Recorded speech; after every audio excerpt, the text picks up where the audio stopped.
Assalamualaikum warahmatullahi wabarakatuh.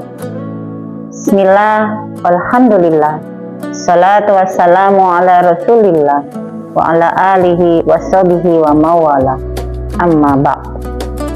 Senantiasa bersyukur kepada Allah Subhanahu wa ta'ala, karena hanya atas izin Allah kita kembali membersamai bulan yang penuh rahmat, ampunan, dan bulan penyucian jiwa, yaitu bulan suci Ramadan. Salawat dan salam semoga senantiasa tercurah kepada Nabi besar Muhammad Sallallahu Alaihi Wasallam, suri tauladan terbaik sepanjang masa. Sahabat Bunaya Channel yang dirahmati Allah, Ramadan memang identik dengan aktivitas beramal dan beribadah yang tak biasa. Hampir seluruh umat muslim pasti memanfaatkan bulan Ramadan untuk semakin menambah dan meningkatkan intensitas dalam beramal dan beribadah. Karena memang Allah sudah berjanji bahwa di bulan mulia ini setiap amal dan ibadah akan dilipat gandakan pahalanya. Bahkan ada bonus spesial, yaitu Lailatul Qadar. Bisa jadi hal itulah yang menjadi salah satu motivasi umat muslim dalam berlomba-lomba mendapatkan keberkahan tersebut. Namun, apa yang terjadi ketika Ramadan telah lewat? Apakah amalan dan ibadah yang dilakukan bisa tetap terjaga dan istiqomah dikerjakan? Hal inilah yang harus menjadi perhatian penting bagi setiap muslim. Karena akan sangat disayangkan ketika kita mampu menaikkan intensitas amal dan ibadah pada satu waktu, akan tetapi kemudian menurun intensitasnya di waktu-waktu setelahnya. Ketika kita membahas kontinuitas amalan dan ibadah, yang pertama yang harus diperbaiki adalah menata niat. Bagaimana niat kita saat kita akan mulai mengawali amalan dan ibadah kita?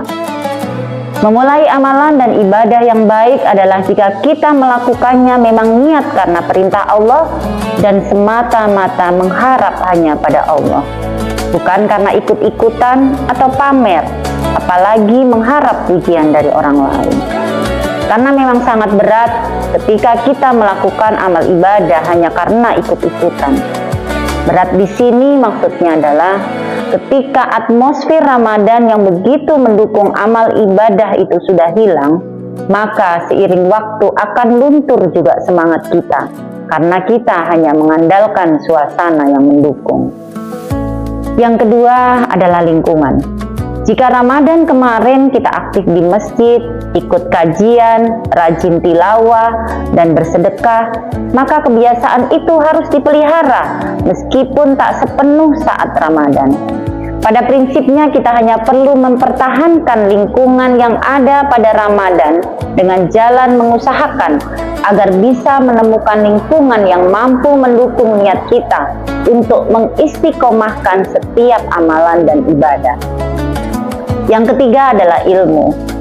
Ketika niat dan lingkungan sudah terjaga, hal yang harus diperhatikan adalah tentang menjaga kesadaran beragama dan memahami agama.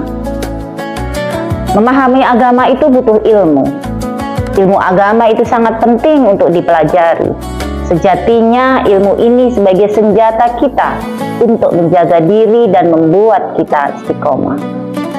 Yang keempat adalah menjaga hati.